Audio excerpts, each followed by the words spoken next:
Depuis plusieurs années, le bassin de la Loire fait l'objet d'une démarche exemplaire visant à allier préservation de l'environnement et développement du territoire, le plan interrégional Loire Grandeur Nature. Nos 40 associations du comité Loire Vivante proposent d'y jouer un rôle moteur et fédérateur pour développer la dimension citoyenne qui manquait jusqu'alors au précédent plan Loire. Cela nous semble une nécessité absolue, à la fois pour conserver l'exemplarité de la démarche au plan européen et pour impliquer les populations riveraines jusqu'alors très absentes et pourtant incontournables pour sa progression. C'est pourquoi le comité Loire Vivante, formé d'associations indépendantes des institutions, revendique d'être associé à la gouvernance du plan Loire 2007-2013 et d'être pour cela représenté dans son organe de gestion. En ce qui concerne plus spécifiquement l'exemple de l'Allier, nous souhaitons que cette rivière, parmi les plus sauvages d'Europe, fasse l'objet d'une attention exceptionnelle en fixant au plus haut niveau d'ambition une politique de développement territorial innovante basée sur la préservation rigoureuse du Val d'Allier et sur une reconquête naturelle ou traditionnelle de ses parties les plus dégradées.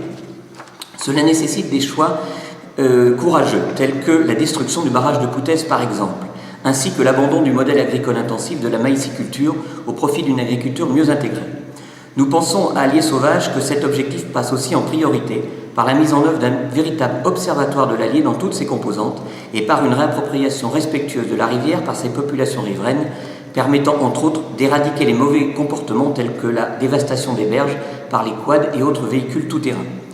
D'une façon générale et dans tous les domaines, le développement social et économique d'un territoire aussi peu dense et fragile que le Val d'Allier doit s'appuyer plus sur la recherche d'une véritable valeur ajoutée au niveau local que sur celle d'un effet de masse. Cette ambition mérite que les collectivités territoriales soient soutenues dans ce sens pour en dégager un projet politique novateur dont le caractère anticipateur fera référence.